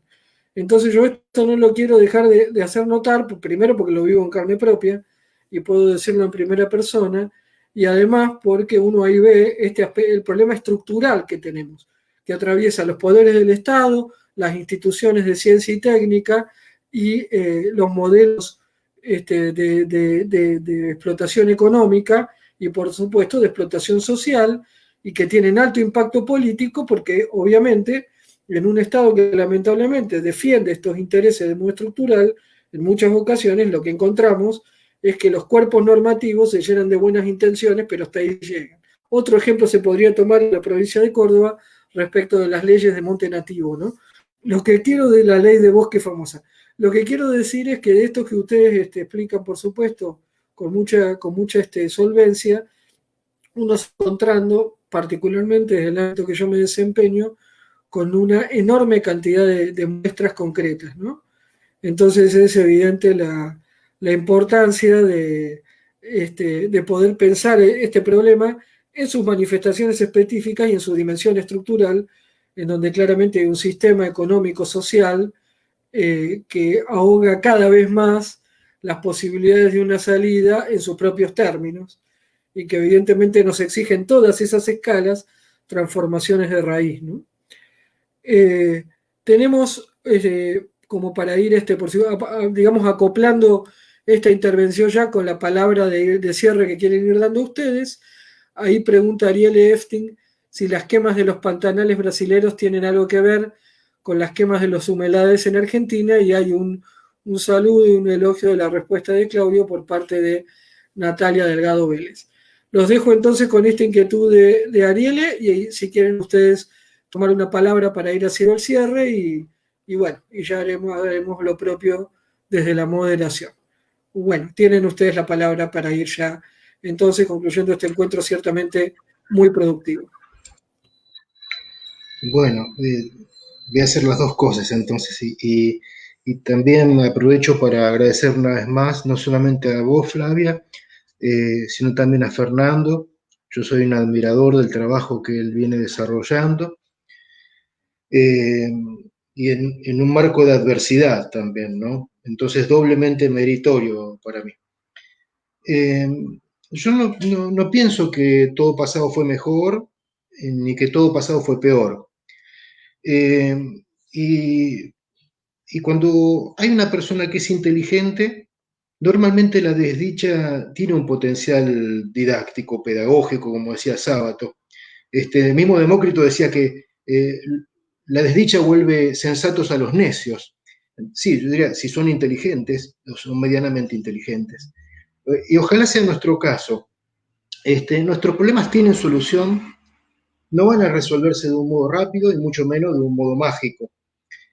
Porque además venimos con una inercia, y esto como dice Edward Wilson, un gran especialista en la biodiversidad mundial, decía que esto es como venir con un auto a toda velocidad en una dirección equivocada, y bueno, obviamente no puede clavar los frenos o girar de golpe, se va a matar. Entonces tenemos que desacelerar, tenemos que recapacitar en esa desaceleración, tenemos que sí girar, ¿no? a un mejor destino, respetando las normas, mejorando las prácticas, atendiendo fenómenos como el desarrollo turístico, que si lo entramos a mirar bien, se sustenta justamente en áreas naturales bien conservadas. Nadie va de vacaciones a una playa empetrolada, nadie va de vacaciones a un bosque incendiado o a las sierras de Córdoba en llamas. Uno va justamente a los lugares que llamamos, entre comillas, lindos, es decir, que están bien conservados, y también a los lugares donde se conservan las expresiones culturales con autenticidad, digamos, porque el turismo uno lo puede engañar montando escenas o escenografías, pero eso tiene poca vida. Entonces, la Argentina, por suerte, todavía es un país con representantes de 39 pueblos originarios, por lo menos, con un montón de colectividades de inmigrantes, con un montón de escenarios silvestres enraizados también en la cultura. Entonces, si eso lo podemos administrar mejor, porque es como decía Fernando, ahora la tentación cuál es, vayamos por todo lo que queda, vayamos por los últimos bosques, pesquemos las últimas poblaciones de merluzas, no es la estrategia. Pesquemos bien, empecemos por pescar bien, con técnicas selectivas, evitando el descarte, que es inmoral, el descarte que se hace anualmente de peces. Y un poco para responder la pregunta que nos hacían, cuando uno revisa la situación de América Latina, para no ir muy lejos, los problemas son similares porque tenemos idiosincrasias similares, paisajes similares y normalmente hasta gobiernos similares, independientemente de los colores políticos, porque esas inercias son muy fuertes. Normalmente gane quien gane, viene con un escenario donde la cancha está marcada y donde hay compromisos que son muy difíciles de desaprovechar. Después está en la habilidad del político cómo cuenta el cuento, cómo lo justifica o cómo lo presenta ante la sociedad. Pero la verdad es que cuando uno revisa, esto lo estudió muy bien un especialista en extractivismo, yo creo que es el más grande especialista que tiene la región en extractivismo, que es el doctor Eduardo Budinas, donde él decía que en un análisis de América Latina, en los últimos 20 años hemos tenido distintos tipos de gobiernos y sin embargo la megaminería avanzó, la frontera sojera avanzó, el desmonte avanzó, entonces no hubo cambios pese a los distintos colores políticos. Entonces, lo que nos pasa es común y ojalá podamos encontrar también soluciones comunes, ¿sí? Que nos permitan complementarnos, no competir, sino pareciera, como decías, José Luis San Pedro, que el capitalismo, para mencionar una de las modalidades que tuvo su momento, pero que claramente ya no lo es, no lo es suyo ese momento, tenía como grandes palabras mágicas como productividad, competitividad, ¿no? Y la cooperación quedó relegada, la, y es necesario que tengamos políticas complementarias, me parece, con los países vecinos, que en la medida de lo que se pueda, lógicamente, ¿no? Pero si eso no se da, nosotros tenemos muchas cosas para corregir, muchas cosas para salir mejor parados con lo que ya tenemos, sin esperar. Digamos, la ciencia no resuelve todos los problemas, pero la religión es menos y la magia no existe. Entonces, existe el ilusionismo. Entonces yo pienso que acá tenemos que ir por el realismo y ver qué es lo que tenemos. Tenemos instituciones con grandes referentes, con grandes especialistas, tenemos una experiencia muy grande en la desdicha, una experiencia muy buena en saber lo que no funcionó. Entonces probemos con lo que no hemos probado hasta ahora, que es respetar los límites de la naturaleza, aprovechándola con sabiduría, incrementando la superficie de áreas protegidas, tratando de generar proyectos que blinden un poco ese patrimonio o capital natural, dándole mayor vuelo a áreas del saber que están totalmente relegadas, como la etnobotánica, donde otros países que le han dado mayor atención, como México, ha podido demostrar después de 30 años que el 95% de las plantas utilizadas como medicinales en la medicina empírica o popular tienen real efecto medicinal en el uso que se está aplicando actualmente por las comunidades rurales. Entonces, bueno, la Argentina tiene un gran campo para desarrollar y hasta patentar nuevas medicinas que se están usando, pero no a nivel de laboratorios. Porque si no vamos a seguir siendo un país colonizado, autocolonizado, que elige ese subdesarrollo. Y el verdadero desarrollo creo que se sustenta en el conocimiento, en la conducta, ¿no?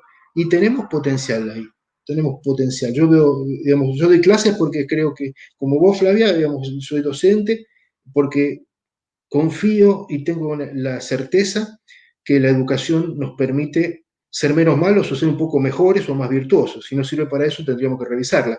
De hecho, para otra charla quedará la deuda de la educación pública en materia de valores. O sea, hoy nosotros estamos exportando o sacando alumnos que son aprobadores de exámenes, pero no son necesariamente seres virtuosos, personas admirables, con valores comprometidos. Entonces, bueno, pero pienso que para eso existe también la currícula oculta, esa pequeña porción del programa que no existe en los papeles, pero que el docente, cuando cierra la puerta del aula, está solo frente al arco.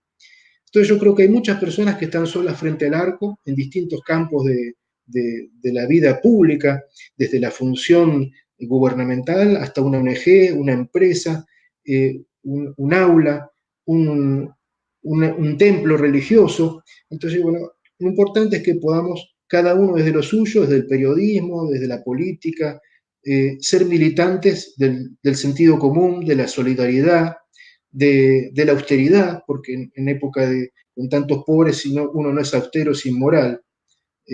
Y no veo otro camino. Pero ese camino existe, se puede transitar, y en la medida que tengamos el temple, el coraje, la convicción, el sentir también en un mundo de desesperanza, sentir que uno lleva una vida que tiene un sentido, y ese sentido es que estemos poco mejor ahora y más adelante los que nos sucedan. Bueno, yo estoy muy agradecido de eso, y pienso que esa chance en este mundo que muchos sienten depresión, ¿no? Casi un 10% de los jóvenes tienen depresión. Bueno, pueden salir de esa depresión sintiéndose útiles, y para sentirse útiles hay que hacer algo útil. Y en hacer algo útil puede estar, una de las muchas modalidades es estar al servicio de los demás, sobre todo aquel que no tiene la posibilidad de elección, ¿no? Vivimos en un mundo de desigualdades, los matemáticos dirían asimetrías, pero más que asimetrías son desigualdades de oportunidades, pero nosotros podemos reparar algunas de esas desigualdades. Ahora, para eso tenemos que tener el corazón y la razón alineados, si no, va a ser muy difícil. Bueno, muchísimas gracias por todo este tiempo, a todos los que nos han seguido, que están ahí atrás. y me quedo a escucharlo a Fernando y a vos, Flavia, para el cierre. Muchas gracias.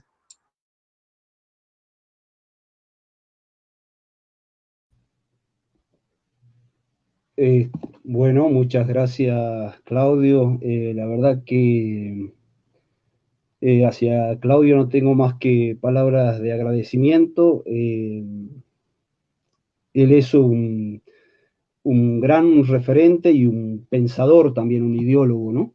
De estas problemáticas, muy vinculado también con el territorio y demás.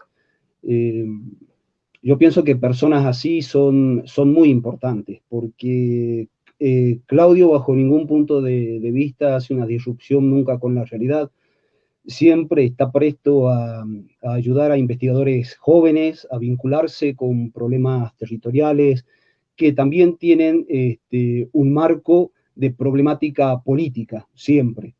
Y es una persona sumamente generosa, es un investigador y un hombre de temple, así que bueno, agradezco la presencia de Claudio en este conversatorio. Su mirada, sus intervenciones son sumamente valoradas y valiosas, y bueno, y así también los matices, el desarrollo que fue llevando a cabo Flavia con su experiencia, tanto territorial como su experiencia académica y su vinculación también como docente, ¿no? A mí me parece que cuando se empiezan a pensar estas cuestiones, cuando uno se empieza a vincular sin miramientos, sin ningún tipo de mezquindad, ya hay un germen importante, ¿no? Tanto como para traccionar a otros investigadores, jóvenes, estudiantes, la persona de pie a tierra, que camina día a día, que necesitamos también que se vincule con estas temáticas, con estas problemáticas. No hay que no hay que tampoco desnaturalizar, no hace falta ni ser un investigador del CONICET, ni ser un investigador asociado a tal institución, como para pensar o hacerse eco o hacerse carne de estas problemáticas que son no solamente ambientales, sino también son sociales. Entonces, personas inspiradoras como Claudio, como Flavia y demás, traccionan y llevan estos temas pie a tierra, ¿no? Como se diría con los caballos, pie a tierra para que se haga carne y traccione en ese sentido. Y eso es sumamente valioso, así que bueno, yo estoy agradecido con ambos, estoy agradecido con los que nos han seguido en el conversatorio, y finalmente, solo para responder, creo que era Ariel en una de las preguntas con el tema del Pantanal. Sí, obviamente, nuestros problemas son comunes. La naturaleza no tiene en su problemática aún, y más aún en su funcionalidad en cuanto a ecosistemas, no tiene límites, o sea, no hay una limitación o un límite político que se le pueda imponer. En ese sentido, las quemas del Pantanal están bajo la misma égida desarrollista de aperturismo de tierras hacia la ganadería bajo monte, y sobre todo va un poquito más allá, está siguiendo la misma lógica que está teniendo actualmente el Chaco Seco, a la producción ganadera industrial, que de hecho es un riesgo que va secundando también a este proceso de sojización, ¿no? O sea, nuestros problemas son comunes, las soluciones también tienen que ser comunes, no hay militancias nacionales. Y bueno, con todo esto, muy feliz con el conversatorio y con este espacio que se ha brindado. Invito a todos los estudiantes, investigadores, ciudadanos, los que quieran ser un pulso en esta situación de cambio y no seguir recorriendo o discurriendo en estas aguas de hegemonía o de pensamiento impuesto, a que militen ambientalmente, a que militen socialmente, pensando también en estas vinculaciones, a que militen finalmente políticamente, ¿no?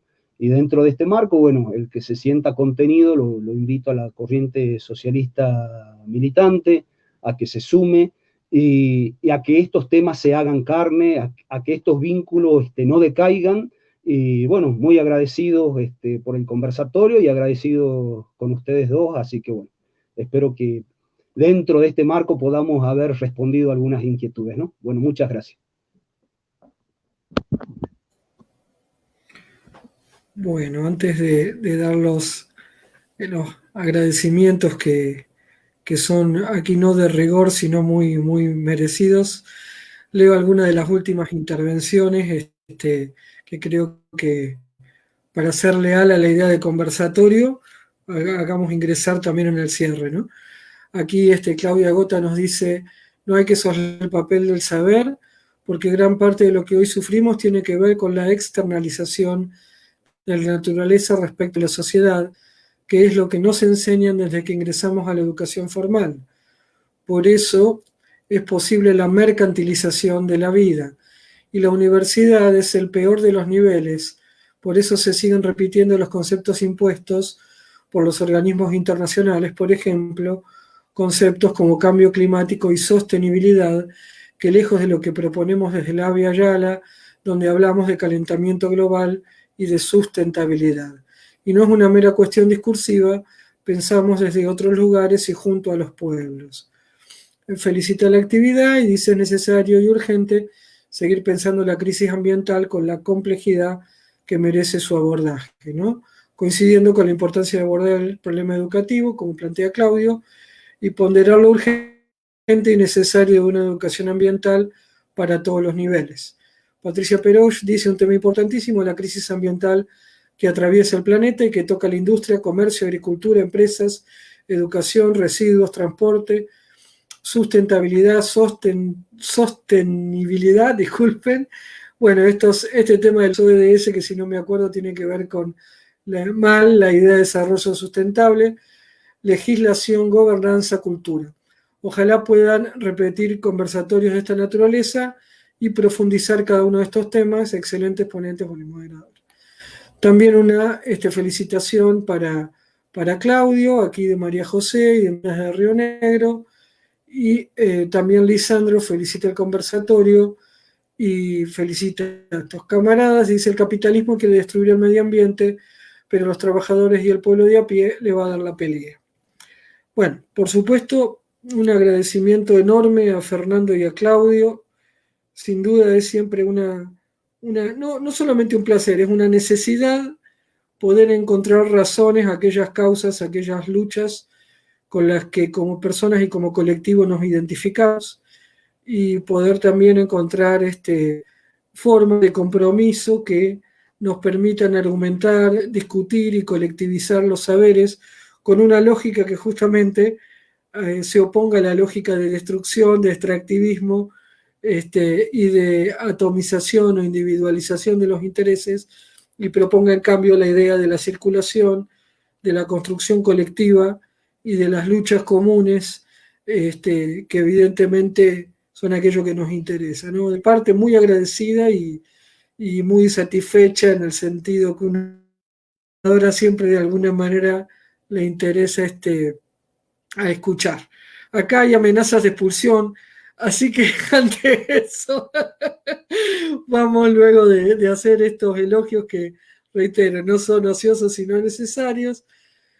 También invitar a quienes están compartiendo con nosotros, con nosotras, a acercarse a las páginas web y a las redes de la Corriente Socialista del Militante, y si están interesados en las propuestas que hacemos, por supuesto, contactarse con nosotros. Tenemos también materiales producidos en nuestras publicaciones que tocan estas temáticas y también otras que creemos que pueden ser de interés, así que reiterar la invitación. Y bueno, creo yo que para la vida del colectivo humano, del planeta, de todos y todas las vivientes, de aquellos que podemos escuchar y ver mover, y los que huyen ahí en el corazón de nuestro planeta y de nuestras vidas, a mí me parece, me hago cargo, hace falta una revolución en el viejo sentido de la palabra, ¿no? De dar vuelta a las cosas, pero una vuelta tal que nos permita vivir de un modo digno y que nos permita que este planeta nuestro bulla de vida y no esté bajo el asedio del desierto y de la muerte, ¿no? Así que bueno, esa construcción estamos convocados y convocadas a modificar de raíz las bases de una sociedad que nos lleve a otra perspectiva. con esta que es mi pequeñísima reflexión final, pero creo que como tarea es muy grande, reitero el agradecimiento y seguramente estaremos generando nuevas convocatorias y por supuesto también el agradecimiento y reconocimiento a todos y a todas, cada una de quienes han participado a partir de sus preguntas y observaciones con muchísima pertinencia y mucha riqueza. Así que bueno, la seguimos y que terminen muy bien este fin de semana. Hasta luego. Muchas gracias. Adiós. Muchas gracias. Muy bien.